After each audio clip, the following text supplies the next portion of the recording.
So, I mean, you raised like two very large rounds after each other. November 2021, you raised $30 million, and now Mhm. it's $150 million in the last round last month. Mhm.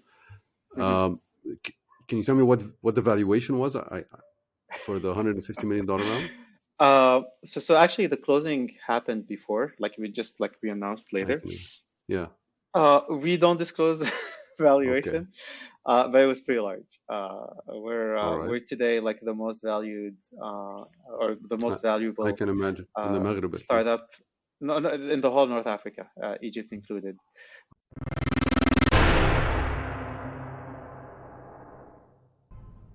That was the voice of Noureddine Tayebi, co-founder of Yassir. I am your host, Ali Zwail, and this is the Startups Arabia podcast, where you learn about the Arab startups ecosystem from the best founders, investors, and operators in the region. Today my guest is Noureddine Tayebi. Noureddine Tayebi is the co-founder of Yassir.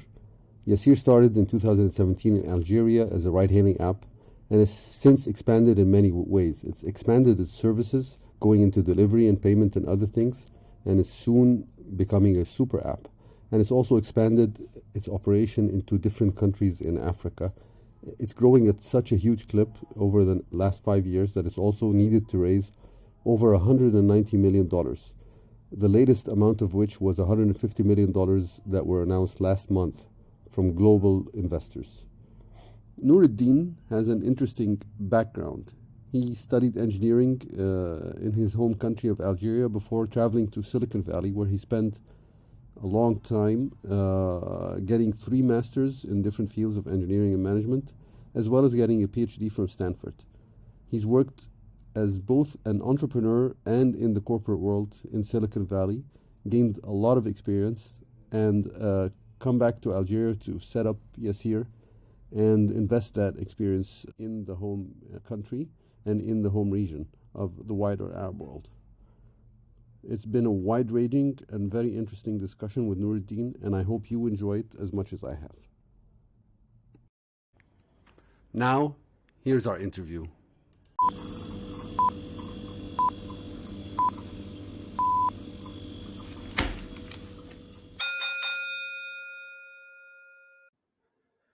Today, I'm very excited for this podcast because I have Noureddine Tayebi with me, and there are several reasons why I'm excited. I mean, this guy, he has a PhD from Stanford, 3 master's degrees, over 50 patents and publications, and a couple of startups under his belt in Silicon Valley. And he lived in Silicon Valley for, I think, 15 years. And yet he came back to Algeria, his home country, to do a startup. So that's one reason I'm very, I love the guy already without even speaking to him before. And the second reason is the scale of the ambition, because I really love the fact, and I want to always propagate this idea that we should have, the highest possible ambitions, starting startups from our region. And really, his vision with Yassir is actually very much in that vein. So without further ado, welcome, Noureddine. Thank you, Ali, for having me. A really great pleasure to be with you, and hopefully the listeners will enjoy the discussion too. I'm sure they will.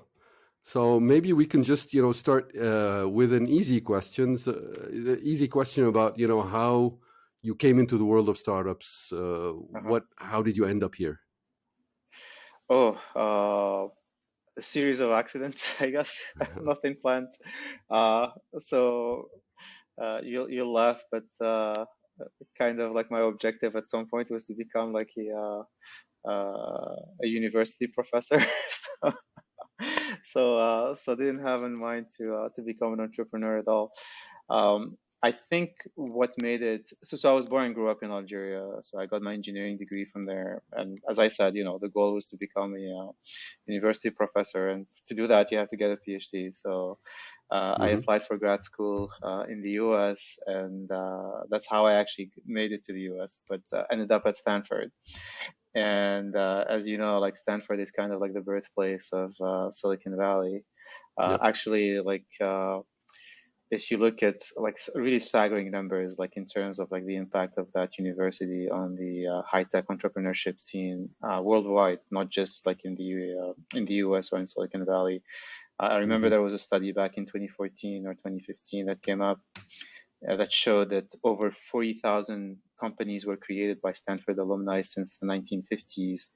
And these companies not only employ 6 million people, over 6 million people today, but generate around $3 trillion in revenues. So if that was a country, it would be the sixth largest economy in the world, which is huge. I mean, this is Incredible. one institution.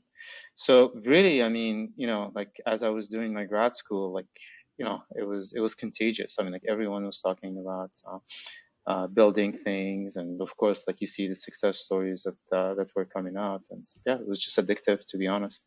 Addictive in a sense that when you're in an environment that pushes you forward, Hmm. you kind of subconsciously do it. And two, like the fact that you see the impact of what you're building immediately, I think is like very rewarding. So yeah, really kind of like the backstory story, but like I didn't do it honestly, like directly out of,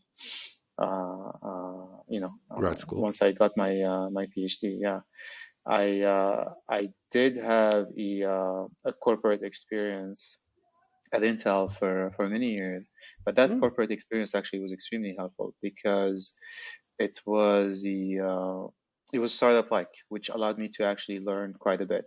So I was part of a division called Intel Labs, which is the R&D Yep. division of Intel. I work And for the way it Intel too, by worked, the way. okay, So yeah, I and the mean, way it actually, yeah, the way it worked actually was like it started with small teams, like basically pitching an idea to upper management, hmm, and if like the idea was accepted, it would get funded, and if the idea grows into a proof of concept, like it gets more funding, the team gets bigger, and at some point like it actually becomes a product and can be commercialized. So I got lucky to actually go through the whole process. It was like a really great learning experience. And so it's then like I felt like I was ready to actually jump off the cliff and build something of my own. And yeah, so I got the chance to build a team, raise funds, take things to the next level. And that was the best experience I've ever had in my life, to be honest. Like the level of, like when you're facing problems and you're always facing the wall, it's just, as they say, like a necessity of the mother of all inventions. hmm, So you always, try to find solutions. yep. Mm. Was that like your first startup that you founded there? Or Yeah, yeah. no, I think you founded two, right? Were they in? I guess they weren't in the consumer space. They were closer to your original, Yes, right? true. Yeah. So my background is in engineering, more like electrical and computer engineering, Hmm. and the solutions were actually completely like hardware slash software solutions, complete verticals that we were integrating. It was actually like a lot more complex. I mean, like if you look at that company, what we were building, I mean, the core of the technology was these motion sensors that were highly sensitive, that were built based on nanotechnology, and were super small, consuming little power. So we were building these arrays, like tens or hundreds of thousands of these that were connected, and data was collected by very intelligent software that was taking real-time decisions. And yeah, the applications were mainly P2P for warehouses, hospitals, and other use cases. So yeah, Interesting. it was actually very challenging, but Challenging. very rewarding actually. Like once we got it to work, Yeah. And what happened to that company? it got acquired uh, Oh, by another Silicon Valley company. okay. Uh, And what kind of made you decide to move back to Algeria, and how did Yassir came about? it Come wasn't about, planned sorry. at all. Yeah. It was not at all planned. I honestly like never thought I would go back to the region. What happened is that at some point I started getting involved in the nascent high tech entrepreneurship, not just like in Algeria, to be honest. I mean, like in the whole North Africa, Egypt included. But initially, it was in a passive way. So I would mentor teams. Sometimes I would even like write small checks for teams that I liked. But to be honest with you, I mean, like very quickly, I came to realize that the biggest problem in the region wasn't lack of funding or bureaucracy, because people always brought up these as the biggest problems. To me, the bigger problem was the entrepreneur, him or herself. And what I mean by that is really the mindset, lack of best practices, lack of values, lack of ambition, and kind of like pushed me to conclude that if I was serious about doing anything, I should get involved myself, really with the goal to at least attempt to build the local success model that would be emulated by others. And to be honest, I mean, like, to me, the best way to learn is by doing. I mean, you're not going to be learning entrepreneurship like on a board. You have to actually have the you have to jump off the cliff and do things, and that's how you learn. Yeah, that was really the objective. The second objective was also to empower the local talent and more so the engineering talent. In our region, unfortunately, a lot of the engineering talent doesn't have many opportunities and ends up leaving primarily to Europe to pursue further studies or find jobs. And so wanted to really prove that the local talent could build platforms, very large scale platforms that could go global. So it was really mission driven. And then the business model is another story. Okay, Yeah. tell me about that. I mean, and the Uh-huh. business idea itself. I mean, how it started. Yeah, so the decision, to go back was there, but then what would be the business model? And literally started with an anecdote. I was visiting a very good friend of mine who owns one of the largest juice companies in the region, and while I was in his office, this guy comes in. Turns out this guy owned one of the biggest distribution companies for agri-food products in Algeria. And so discussion with him was super interesting. I mean, turned out that this guy like barely had any education, literally like an elementary school dropout. If you look at like the company that he was able to build, the processes, it was pretty impressive.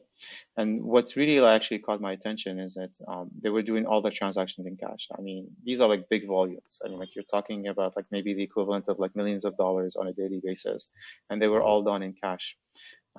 To the point that they would actually not count the bills. They would actually weigh the money. So they would know, say, for instance, how much like $1 million weighs and the volume is, and that's how they would do it. And to me, I'm like, if there's so much cash out there, if one can tap into it, it could be a huge opportunity. So started digging further into it, and the use of cash, wasn't unique to this guy or to this company. I mean, if you look at like Africa in general today, has a little over $3 trillion in GDP. 72% of it is in the informal market in cash transaction. And even if you look at consumer expenditure, about $2 trillion is expected to double up actually in the next few years, and most of it is in cash transaction in the informal market. And if you look at like why cash, is not because of a lack of a banking system. Banks are everywhere. It's just that people don't trust it. And the number one reason people, I mean, we need to say it, it's actually tax evasion. People don't want to see that traceability. And so that trickles down to the consumer. The consumer is like, why do I need to have a bank account and pay monthly fees if at the end of the month I have to withdraw all the cash to buy my milk or bread? And so what was interesting in the region we currently operate in, like the Maghreb region, and to a lesser extent, like also West Africa, on-demand services that we all know about around the world, like ride-hailing, food, grocery delivery, it was pretty much in existence. And when we looked at the statistics, most people were spending their money. If you look at like the household spending, it was pretty much in transportation and food. Transportation because you have very big cities with very high density population, and transportation is archaic. I mean, just look at Cairo, Algiers, Casablanca. They all have the same issue. And food, the average family size, just like if you just take North Africa, is around 6 people. And so a lot of mouths to feed. And so 80% of household salary actually goes into transportation and food. And so we were like, why don't we use on-demand services that solve important and immediate needs? And of course, if we execute well, we could have a very large user base that subconsciously trusts us. And really key here is trust. And because on-demand services are really aggregators, it will give us access to most of the cash that is actually circulating. And what's cool about this business model is that on-demand services are multi-sided marketplaces. So when you start offering payment services, you're not just offering them to your customers.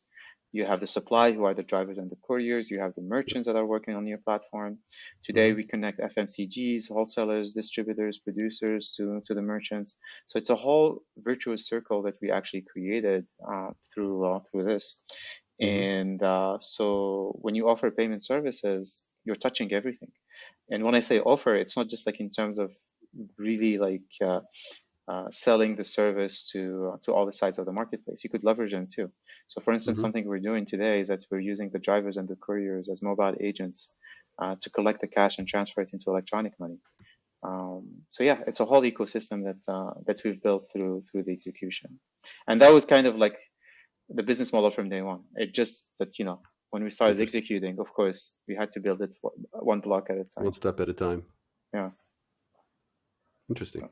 So, I mean, I was reading the recently published Forbes article about Yassir, and they mentioned, like, they were telling the story from beginning to end, so to speak, to now, not to the end. We were still at the very beginning, but for the first 4 or 5 years, and they said that you bootstrapped, you and your co-founder at the beginning, and then at 8 months in, you were profitable. And I was like, what? In this industry with its notorious unit economics problems and things like that. So I'd love to understand more how that can be. So as I mentioned to you earlier, like the region we were operating in was pretty much virgin. So we had first mover advantage, and we were the only player on the market. And three things helped us quite a bit on the unit economics. One is the cost of acquisition was pretty low because, as I mentioned, like it was really like a strong product market fit. If you look at the US, for instance, 89% of households have cars. If you take a country like Algeria, it's about like 10% of the households have cars. And public transportation is archaic. So the product market fit was there. So as soon as we started, like, we were getting, like very high adoption. And the cost of acquisition was around like 75 cents when, like the average order value was around like $6. Like, like if you take our commission, like we were pretty much, like entering in our investment, like, like once we were converting the user. And because there was that product market fit, like we didn't have any competition too. Like the unit economics were super healthy. Like we didn't have to like crazy discounts or anything like that. And that allowed us to be profitable very quickly. And we were reinvesting actually that money as soon as we were getting it to actually expand very quickly into new cities, working on new products. So that really helped us quite a bit. The second thing that really helped us is because of the low cost of living in the region we operate in. Like our salary mass wasn't that big. We had like great talents, and at the same time, like we weren't spending much on the team. So that helped us too towards profitability, and we were actually cash flow positive. I think like within the first year and a half. So it was very healthy. And then the third one, which I kind of like alluded to, is the CAC that we were having that was super low. That just made it work well. Interesting. But then at some point, quite early, you decided that you do actually want outside capital. So what made you decide that? I mean, when did you know that you needed that? Well, I mean, like a few reasons. I mean, like you also need to look at the scale of your growth. At some point, you need to grow not just like very quickly, I mean, like exponentially, but you need to do it at scale. And to be able to do that, I mean, just like your product ambitions become very important. I mean, like we're building, like a ride-hailing platform, a food delivery platform, a grocery delivery platform, and a payment platform. It's huge. It's like your engineering team, like to be able to focus and actually roll out features very quickly. is an undertaking, and so you have to have like a very large engineering and product teams. So just the salary mass associated with that is huge. And so irrespective of like how fast or like how exponential your growth is, you're not going to be able to absorb that cost. So fundraising becomes important. Two is really even like consolidating growth in the existing markets needed more capital, opening new cities, getting more out of your user, building like a very strong commercial strategy, that needed that more capital. And then the third one, we always were ambitious from day one, and we didn't think say like the Algeria, Morocco, and Tunisia markets were enough for us. So we always wanted to expand into new markets and show that not only we're not dependent on a few markets, but also have that ambition of being a global player. So yeah. Yeah. I'll And of come course, back to when that. Yeah, go yeah, ahead. Sorry. yeah, I was saying, like, and when you raise funds, like you make the case for that, right? I mean, like you show that you have Yep. the plan, you have the financial simulations that back it up, and of course, based on like what we've been executing too. And that's I think the tipping point, like when it comes to investor investment. Absolutely. And I'll come back to that expansion part of your strategy. But Mm, while we're still on funding, there was something that intrigued me, which is that mm, you guys, I think, joined YC in 2020, right? mm-hmm, You were already, I mean, quite advanced in your mm-hmm, journey. mm-hmm. What made you do that? Yeah, What yeah, made we you got make that that question. decision? Yeah. Look, as much as I had a large network in Silicon Valley, and like I knew a lot of partners like in the biggest funds of Silicon Valley, it was always hard for us to actually raise money, simply because the region wasn't known. So we always had, like two kinds of responses. One is, look, we know you, we like you, but like we have no clue about the region. It's too risky for us. We're not gonna take it. Or, okay, we know you, we like you. You're building something good. We need to take some time to actually build conviction.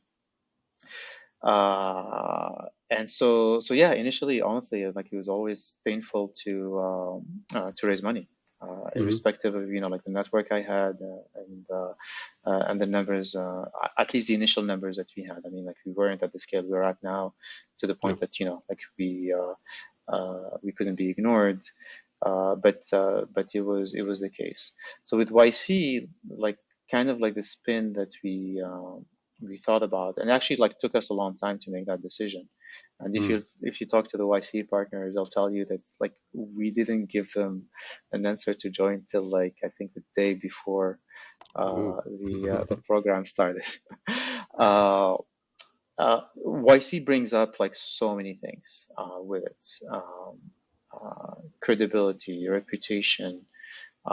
Beyond that, actually, like huge network of potential partners all around the world. Yep. By the way, it's not Yep. just like US based. Uh, the kind of support that you get, like from top notch founders and partners. I mean, it was just like the whole suite that came with it that just like really pushed us to conclude that it was the right decision, and we were right on the money, to be honest. Right after YC, like it became like a lot easier to raise funds. The partnerships, the perks that we got, like were like really of like huge impact on our growth. So yeah, it was. Yeah. I mean, like going back, I would have done it again, to You be still honest. do it. Yeah. Yeah. So, and that's, coming out of YCs when you raised your seed round, right? Yes. Yeah. Yeah. I mean, we did have some funding before that, but it wasn't Yeah. at the level That was needed. that we did. Yeah. Yeah. Yeah. And I'm guessing like the Algerian ecosystem, there aren't any like local venture capital firms that you could depend on, right? You had to No, look outside. no, exactly. I mean, from day one, actually, that was one of the like initially, like I wanted to be like a purist, so I wanted even the funding to come from the region. Hmm.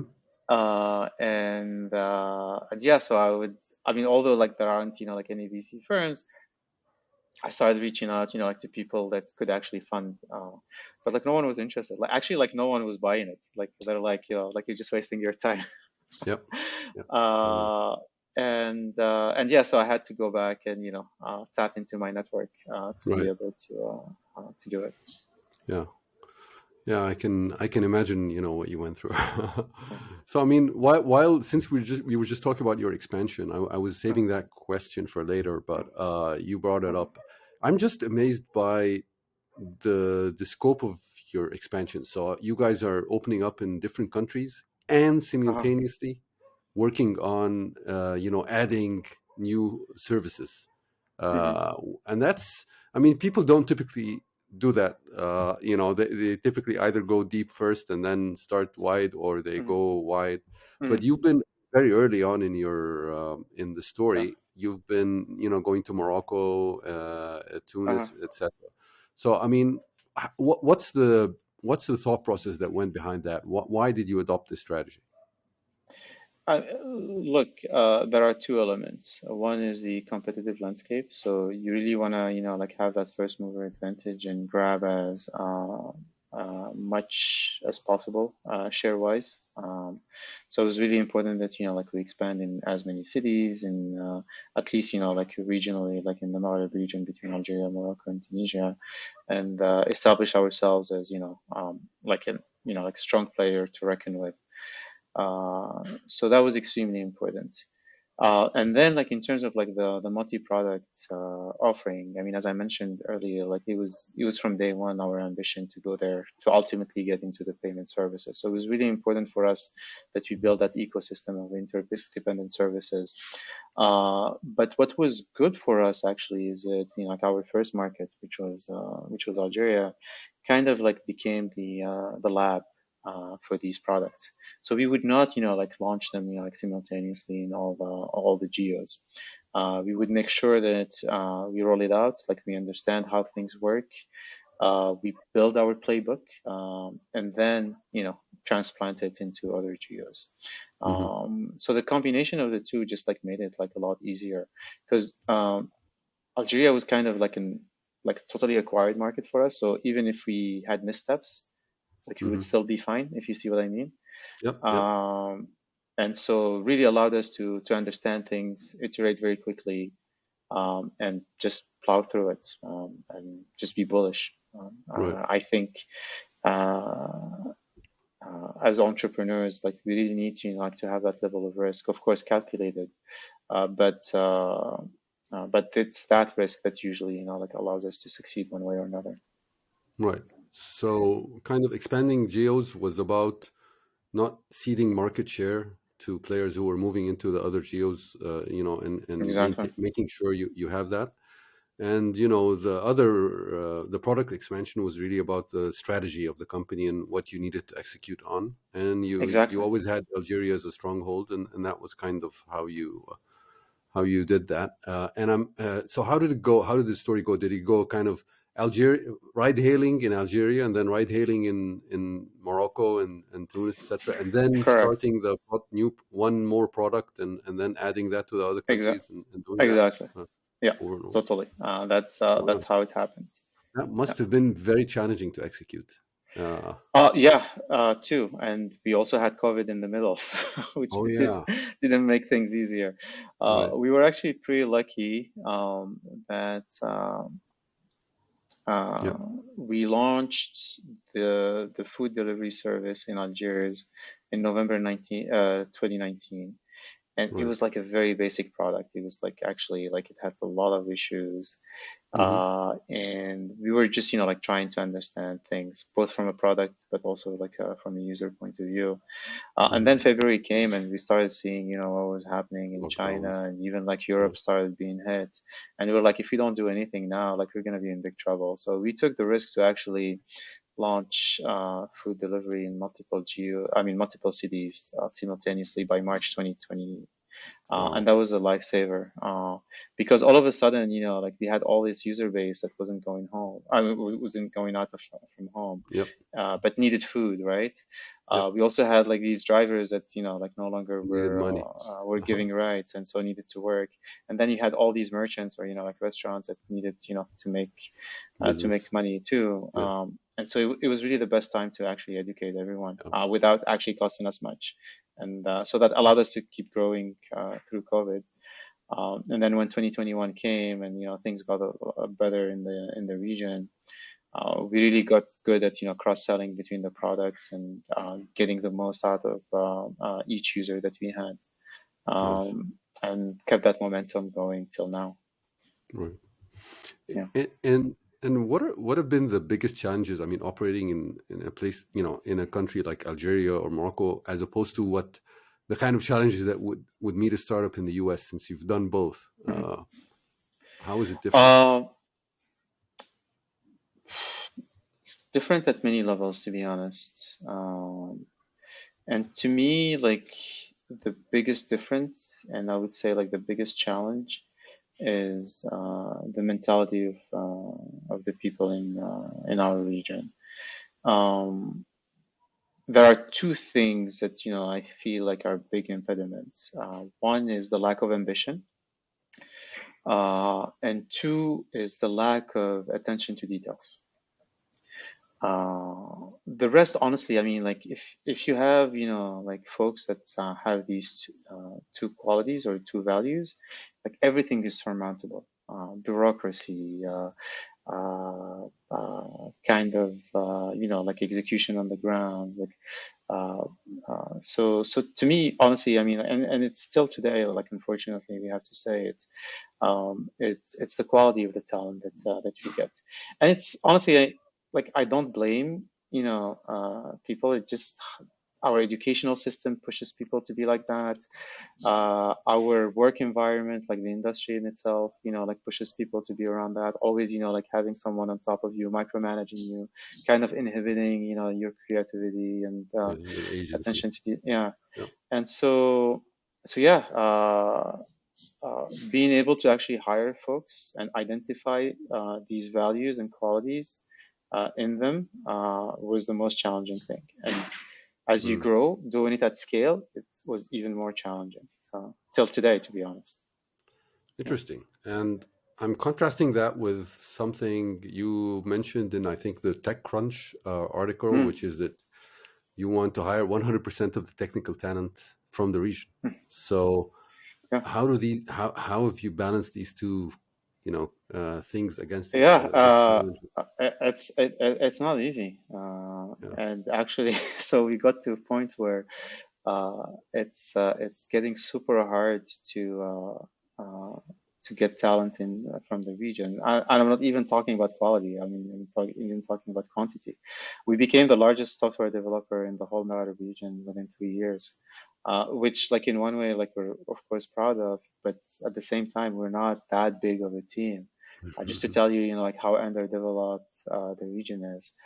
Yep. What we started doing, like as I was alluding to it earlier, is that a lot of the talent ends up leaving the region to pursue further studies or find jobs elsewhere, and primarily in Europe.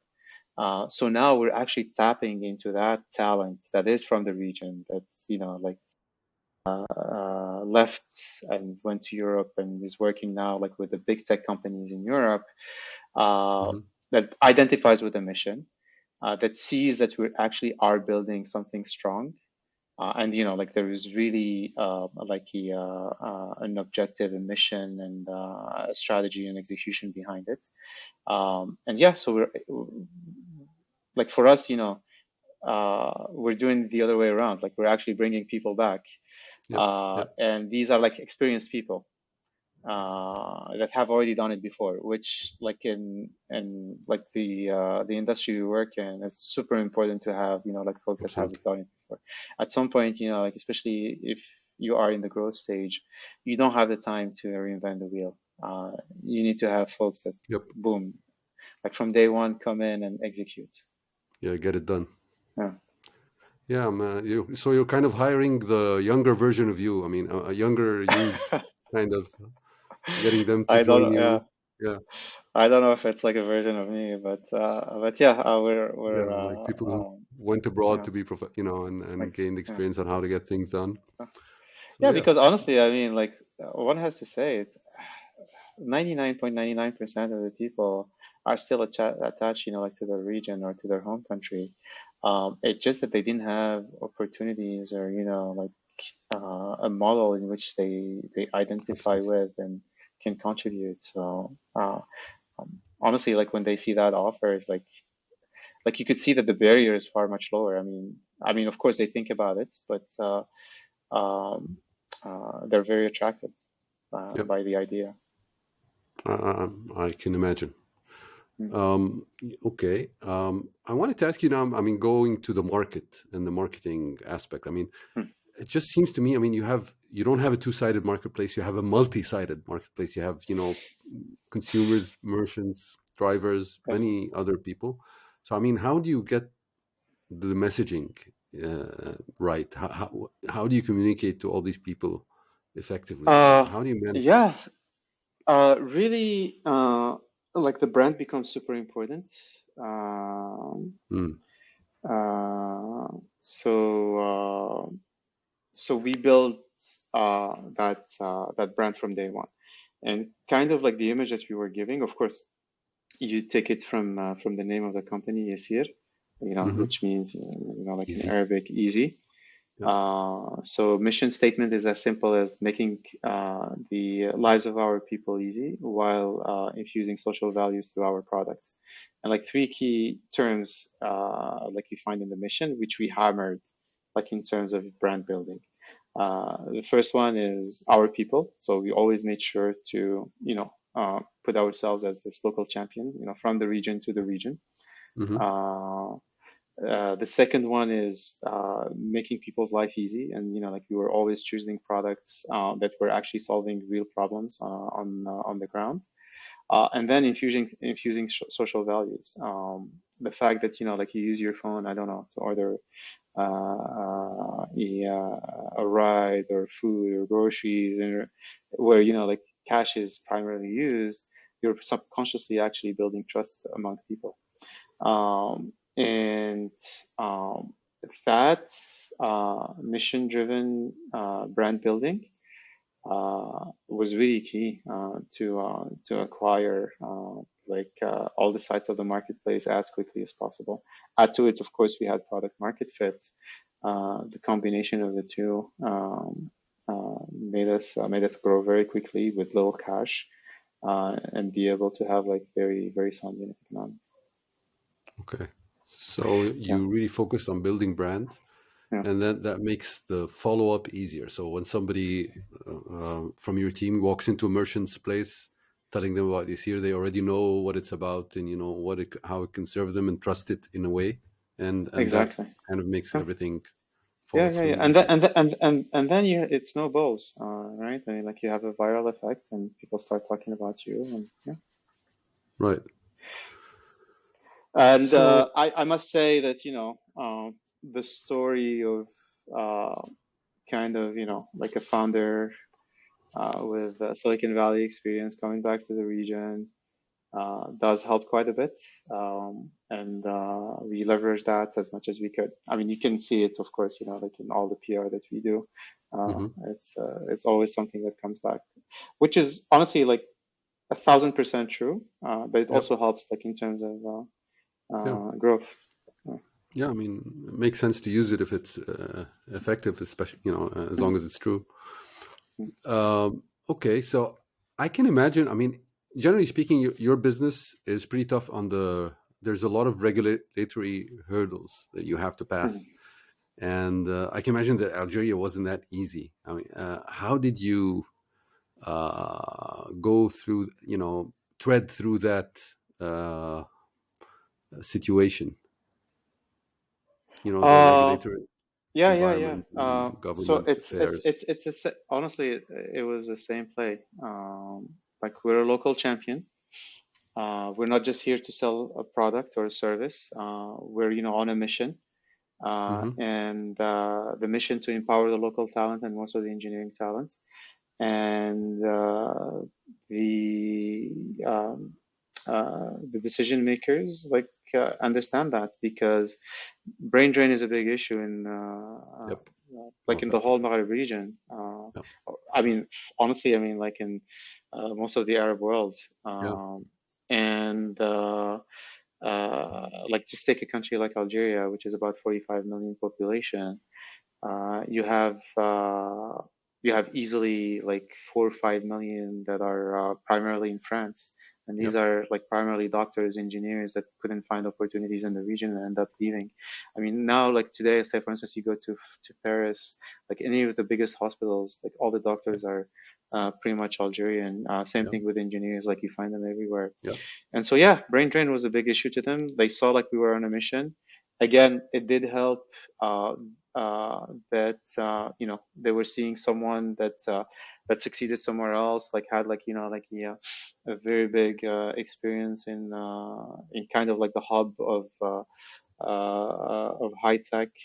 Um, and yeah, the story of like we're on a mission. Look at like how many indirect jobs that we created beyond like the engineering talent that we're attracting, just made them listen to us. And they understood Yeah. that there were legal vacuums, and that it was in the interest of everyone, including them, especially in terms of fiscality or like taxes. That we would work together and find solutions to these legal vacuums. Right. So you were proactive in engaging them. You didn't use the kind of Uber Oh yeah, yeah. method of ask for Yeah, forgiveness later. Just go for it and ask for forgiveness. You didn't go for that. yeah. No, no, we did. You It did. was a Okay. combination of the two. It was doing the two simultaneously. But it was part of the execution. It wasn't like, so we got to a point now we have to do it. No, it was from Right. day one. It was part of the playbook. Okay. Yeah, Got it. which we repeat in each geo, by In the each way. country, huh? Yeah, yeah. So you hire And we do engineers in hire. Morocco and Yeah, Tunis. yeah. We hire engineering talent in each country we operate in.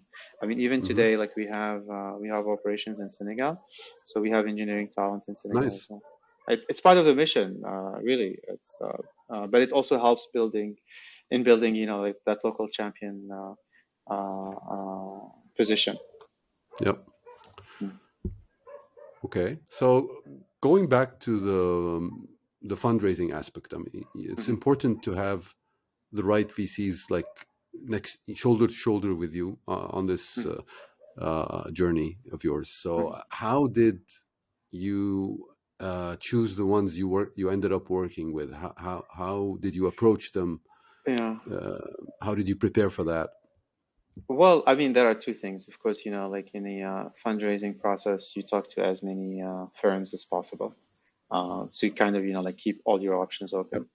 And once you start getting traction, usually you kind of like narrow down like the number of firms that you want to carry on. And personally, I have like a simple test. Like the partners I talk to, uh, I'm like, are these people that I want to go to lunch with or not? Like, are these, Mm. like people that I want, like I would enjoy a conversation with or not? Yep. And really, I mean, like as simple as that. And I mean, like if you look at our investors today, especially the major ones, uh, we have affinity towards one another. Like when we see each other, we're happy. Hmm. We hug each other.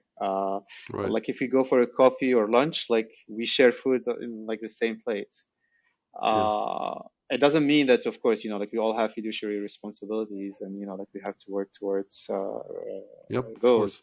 But that importance of like having that personal connection to Yeah. me is worth like all the money in the world, to be honest. And it definitely was a criterion Hmm. in the decision making at the end. So, Any other criteria? uh, uh, well, I mean, of course, like how much you were raising, valuation, Evaluation, terms. the terms, and honestly, like it also goes back to the quality of the investors that you have. Yep. If you look, for instance, at like the last term sheet that we got, um, like in November. the fundraising that we had, Right. it was the cleanest term sheet I've ever seen in my life, and we didn't have to Nice. negotiate, to be honest. Oh, interesting. And to me, uh, that Special. was like worth, yeah, worth, like like anything Mm. that I mean, any it's a other very good maybe sign firm could. Yeah, for the relationship in the future. yeah. Yeah, I mean, and people I think discount to what extent business relationships are human relationships, and Oh how yeah, it's important it is to get that chemistry right between yeah, the yeah. people who are working on it.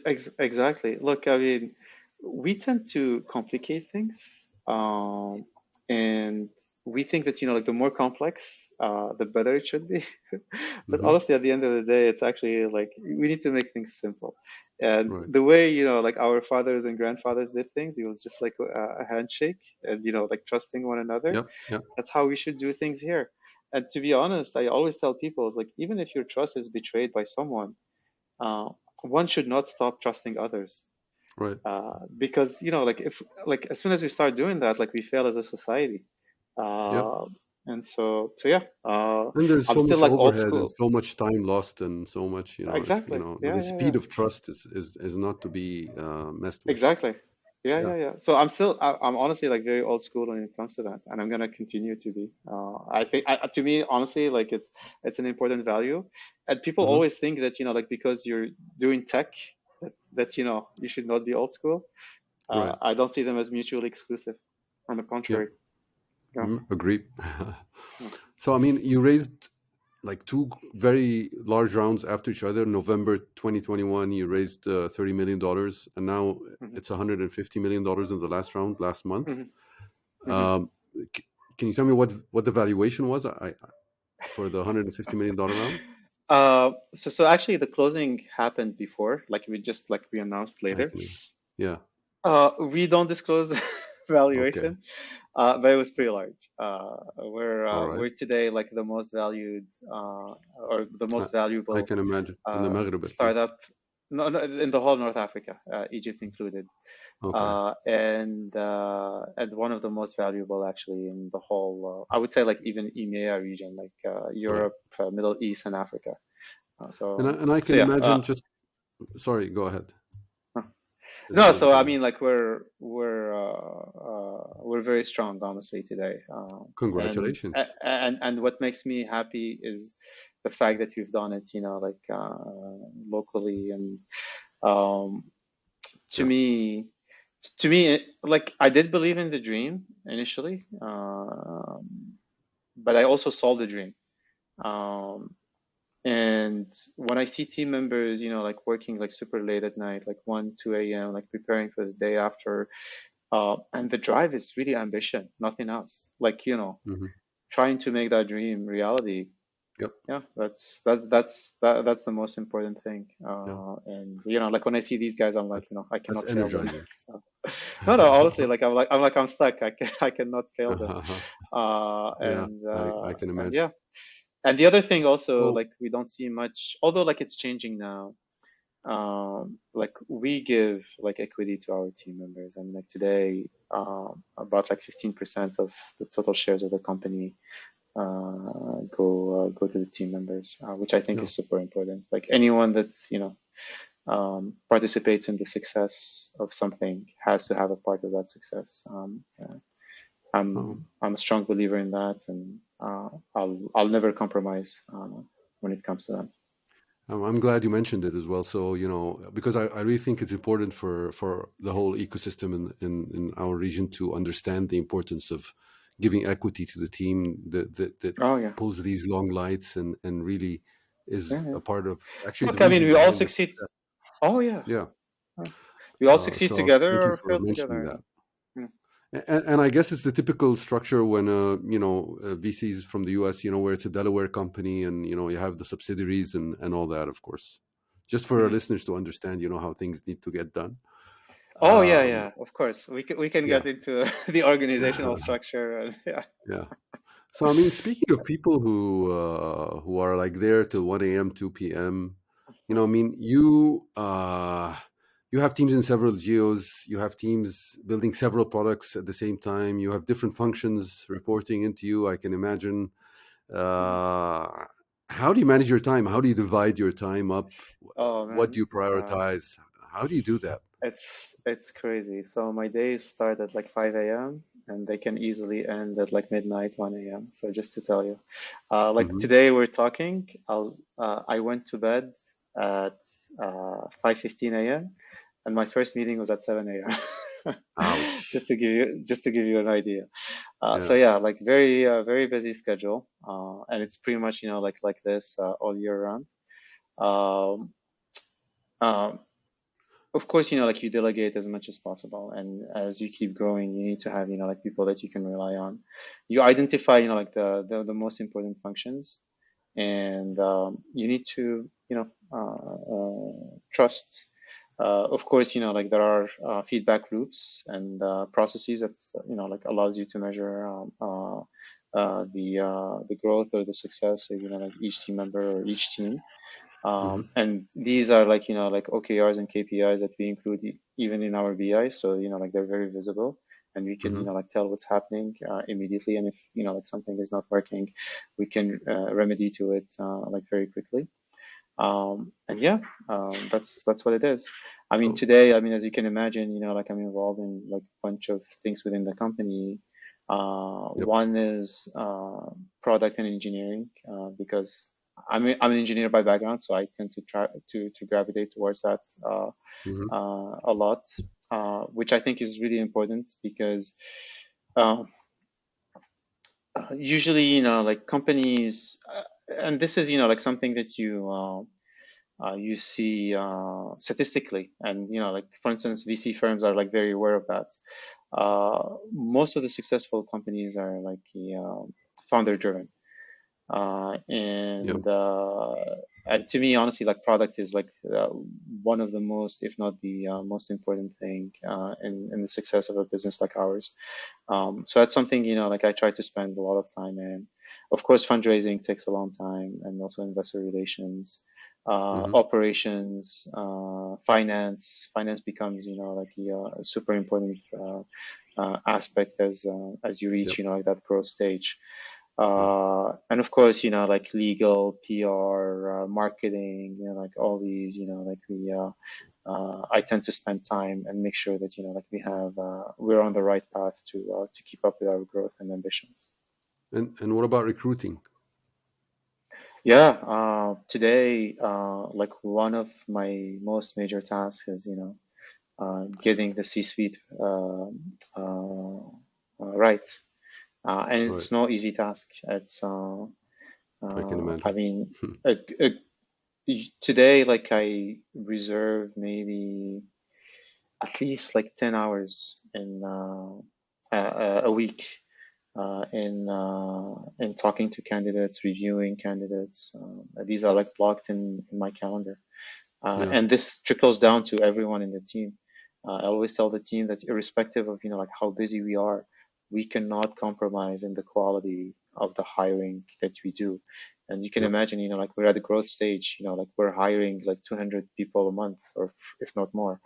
And so being able to do both, to do it both quantitatively and qualitatively, yeah, Yeah. it's not simple. Pretty difficult, Yeah. if not impossible. um, Nothing is so impossible. I mean, that's how we yeah, push the limits of what's possible. So, yeah, so yeah. yeah. We have to push Uh, the limits basically, No, seriously, that's how it and is. Yeah. yeah, yeah. No, I agree with you. Yeah. And so I mean, it's like maybe recruiting is like 20% of your time, and product is a big block, and then the rest of the functions take the rest, right? That's how you divide your time more or less. Yeah, Sounds like it. finance ops. Yeah, finance ops. Yeah. Like we're very surgical in the way we execute. We literally go, um, like we're not even city by city. We're district by district, and Okay. we look at like our penetration in each district, what's working, what's not working, um, and just like try to keep executing and achieving our growth. Right. So that level of details really requires a lot of work and a lot of coordination. Yeah. I can imagine. So I mean, okay, you obviously have a very busy schedule. Uh, We're recording this on the 26th of December, so the day after uh, Christmas. You're in the US, so everybody's on holiday, but you uh, seem to be working. So I can imagine that's pretty, stressful managing a blitzscaling startup. uh, How do you handle stress? What do you do to relax? Oh, I honestly, I don't have time. I don't have time to think about it. And I think part of it is really like when you enjoy what you're doing, like you don't count the hours. The stress is there, definitely. Hmm. But like when you enjoy what you're doing, it just like it's the best medicine or the best remedy to it. Yeah, And yeah, you just yeah, need to be, like goal driven, I think. yeah. I mean, reflecting on what you're saying, I mean, I think that when work is fun, Mhm. then it's not stress per se. It's Exactly, actually like exactly. almost like Yeah, playing a sport. It has that yeah, aspect of it. You know, yeah, the aspect of achieving and maybe scoring a goal while you're playing football or something is actually fun. yeah. And the striving to score and all that is also meaningful and kind of drives that. And I think in the early stages of startups, this tends to be the pattern, right? Maybe one day, when you IPO, you'll have a COO who takes care of some of the functions and someone Uh-huh. else, and you can delegate Oh, more. it's already happening now, to be honest. I Yeah. mean, like we need to, yeah. I mean, Yeah, but it has nothing to do with IPO. It just like the scale of things scale. is just, yeah, yeah. You need to, Yeah. yeah. Yeah, well, I salute you. So, okay, I mean, just zooming out a bit to the Arab region and the Arab world in general, do you see any areas that have the most opportunity, areas where you think, startups could be successful in the future? Uh, in terms That of doesn't business necessarily have model to do or with Yassir. in terms of business model, you mean? In terms, yeah, business model Oh or man, there is so much to do in our region. Honestly, I mean, like I still see it as virgin. Whether that be, like in North Africa or Middle East, and including GCC countries, we're really Mhm. scratching the surface. And I think, like a lot of the countries now, are, at least, like the big ones, are, becoming aware of the importance of building these local champions, because, look, I'm not saying, it's wrong to let, like big players coming from the West into our region. Of course, like it's always good to have that know-how and level of competition, honestly, that brings you up. But we really need to, like push for more local champions to emerge, and also protect them and make sure that, like they succeed. I mean, this is what happened all over the world. I mean, you Yep, see it like in China, you see it in China. Southeast Asia, in India, in Yep, Latin America, and now like these local champions have nothing to envy to, like the big players in the West. yep, We need to have that, and absolutely. uh, the region is just like so virgin that anything that you can pick up would work, as long as, you have the right team, and the right execution, and of course, like the right backers behind it. So Okay, so I mean, before we start wrapping up, maybe a last long form question. Where do you see Yassir in 10 years' time? What do you think, you guys will be doing? yeah, so we will be the largest technology company in our region, and we will be publicly listed with at least, like a $40 billion market cap. Cool. And by the way, I mean, since it's a super app, will you be opening up the app to others to build on? Do you Yeah, we see that? already, You have that in your yeah, vision? yeah, yeah, yeah. We're already actually working on that, getting, like APIs where, like Yeah. other players could just plug into our platform and add their solutions. Yeah, totally. Extremely cool. Yeah, yeah, So, yeah. So can I just ask you a few rapid fire questions? yeah, sure. Yeah. The first one is: are there any books you like to recommend to startup people? Two books. One is by Andy Grove, who used to be the CEO and third employee of Intel, Yep. and is considered today, I mean, even if after he passed away a few years ago, Yep. to be the best manager Silicon Valley has ever seen. Yep. And he has this book called like Only the Paranoid Survive. Yeah. And it just tells you like, you know, like he tells his story through Intel and like the crazy decisions that he had to make, you know, like after like board meetings and like shifting Hmm. completely gear with the company, but also gives a lot of management advice, which honestly, that's what's missing today. Like we always Yeah. tend to romanticize things when we talk about entrepreneurship, but at the end of the day, we don't give solutions to real problems, to, you know, like Hmm. problems that, you know, like founders find like on a daily basis. And that book really like helps quite a bit of that. Yeah. Uh, a similar book too that kind of, you know, like solves that issue, more recent one, called The Hard Thing About I Hard think. Things, Yeah. written by Ben Horowitz, who's now like with Mark Andreessen, is a founding partner of Andreessen Horowitz and like Yep. early employee of Netscape and uh, CEO of the first cloud company Yep.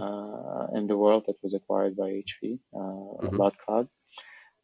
And it also details, you know, like a lot of these issues, like the do's and not do's, you know, like when Yeah. you're facing, you know, like very important decisions, like existential ones, and how you deal with them, the loneliness of being a founder, like waking up at like 2 a.m. and, you know, Yep.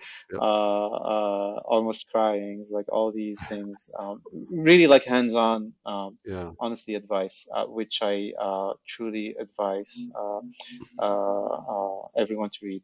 A third one, which I started reading actually a few days ago, and it Hmm. was offered to me by one of our investors. It's called Burn Rate, Mm. and it's like a journey of an entrepreneur, and, you know, like how to actually try to balance, you know, like your professional Interesting. and personal life, especially like as you go through the roller coaster of building, you know, like yeah, Uh-huh. a successful startup. Uh, Interesting. so I haven't finished it yet, but like it's very exciting so far. You already see value out of it. Yeah. Yeah, I mean, plus one to the first two. Both of them are incredible books. Of course, anyone who worked at Intel is affected by Andy and Mm. his management capabilities. And of course, the hard thing about hard things makes you feel like heard. Like he really, Yeah. it's like, oh, it's not. I'm not the only one going through this as a founder. Everybody else Uh, has as well. So Yeah, and it's a and beautiful book. if you don't want to read, and, you know, like you just want to do it also like in a fun way and enjoy watching something. I don't know if you've seen like the series Silicon Valley Silicon Valley. on Yeah. HBO. Like honestly, like if you're like in the startup world, Yeah. like it's really portrays kind Yep. of like your And day-to-day it's so life. hilarious as well. So I know, so you yeah. get so much fun out of it. So, yeah. So I mean that this is a good segue to my next rapid fire question, which is how do you unwind and stay energized? Family.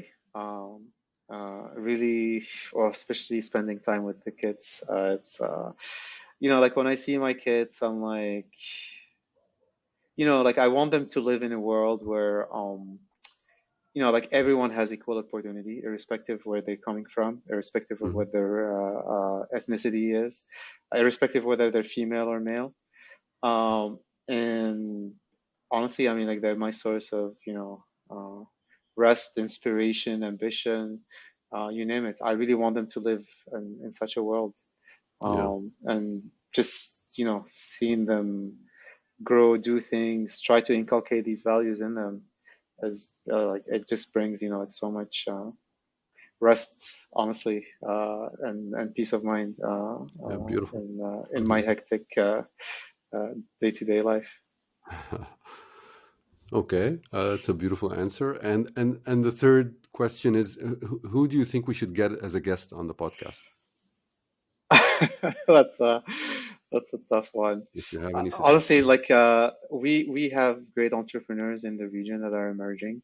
Um, Hmm. One of them is Mustafa Amin from Breakfast Yeah. in Egypt. I really love the guy. Yeah. Like a lot of affinity with. There is Ismail Belkhayat from Morocco with a company called Shari, a B2B platform. Hmm. There are the Mexab folks, Yeah. Bilal and his Bilal and co-founder. yeah. Yeah, I really love the guys. There is Yasmin Abdel Karim from Yalla fi Sikka in Egypt as Yep. well, like building, like YFS. last mile logistics company that is, Hmm. I mean, honestly, like for like also to empower, like female entrepreneurs, Yep. Yep. I think is really important in the region. Hmm. So we need to, like push for more females to, to jump off the cliff and honestly, like fully support them to succeed. So yeah, so these are like the ones that come to Yeah. mind, but I'm sure, I like there mean, are no, I'm tons sure. that, Yeah. yeah, But this is like an A-star team. I mean, these are all yeah, great people. yeah, yeah. And so, what should I have asked you that I didn't ask you?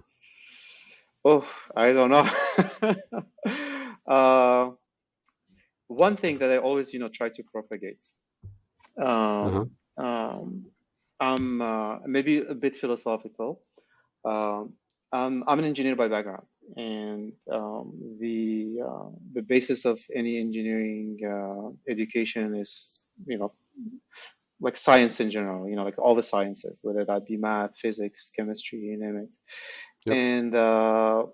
And there's this like theory in physics, which I truly believe like it applies to people, to societies, to nations, to companies, and that's the theory of equilibrium, which simply states that like any entity is in equilibrium only when it reaches its state of minimum energy. And I Hmm. truly believe that, as I mentioned, it applies to communities, societies, nations, and companies. And what's say, like a community, society, nation, or a company that is in equilibrium? It's where actually, with a small effort, we can create a big impact. Hmm. And to me, what allows us to do that is the value system, or what we call like in anthropology, culture in a society. Hmm. Like from an anthropological point of view, culture is defined as like an ensemble of values that a person finds since birth, and uses it as a primary capital, and will actually define subconsciously Yep. the impact that person will have in his or her society. And so if you have like a strong value system that is built on not just like moral values. I mean, moral values are Yeah. important, of course, What hard work? but hard Yeah. work, ambition, Right. creativity, self-confidence, Hmm. uh, honestly, like the rest will come. Money will come, intelligence will come, and yeah, so we need to push for that. I think Yeah. like to me is really like key to the success of, like, you want to build a company, uh, build a strong value system in it. Yeah. Wherein with a small effort you're gonna have a big impact. You want to build a community, you want to build a society, you want to build a nation. That's what you need. And look Here. at all Here. the civilizations around the world. I mean, like since the beginning of humankind, really, what built civilizations wasn't money, wasn't intelligence. It Yeah. was the value system, Right. and the rest will come with it. So, Yeah. That's a great thought to end with. yeah, And I always like to end with a note of gratitude. First of all, thank you for spending the time. And thanks. secondly, to Likewise. ask you a closing question about, what is a gift that someone has given you in life that has had a positive effect on you? Well, the value system that my parents gave me. I think that's the most valuable thing that, or the most valuable gift I've ever had. And like values, you live them, right? So Yep. it just kind of the model that that they were offering us as kids, and we saw them as growing. and also like the stories of the hardships that they've gone through their lives. I mean, I'm from Algeria, and like my parents grew up during the French colonization, and it wasn't easy for them. I mean, it wasn't, like education wasn't open to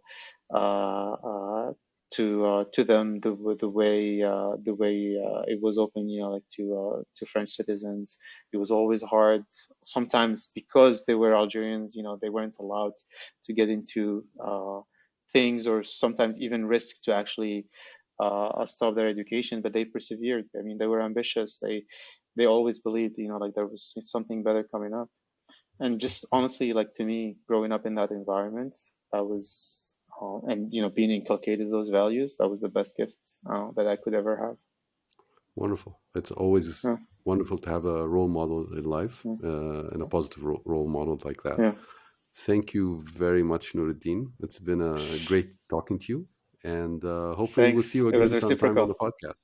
Thank Oh you. yeah, totally. And yeah, should be in Egypt very soon. So maybe we should Wow, we great. should catch So, I up. mean, I have a reservation with you from now.